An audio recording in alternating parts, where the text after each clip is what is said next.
tol, ito ay scrap glass. So gumawa tayo ng isang ganito. Ito. Ngayon, diba sa maiksi oras, kakabitan na lang natin ang dahon. Lock.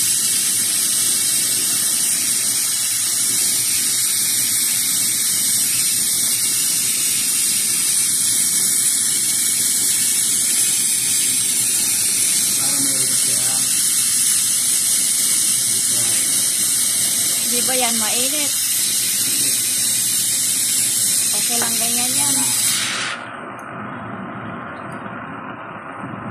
Lock na siya. Good job. Pwede mo nang iregalo sa kaaway mo, kaibigan mo, mahal mo sa buhay. Ayan. Para sa iyo.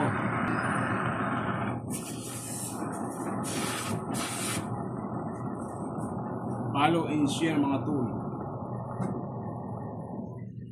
Thank you. Pwede po kayong mag-request o magtanong kung may gusto kayong malaman. Basta subscribe lang para matuloy-tuloy ang inyong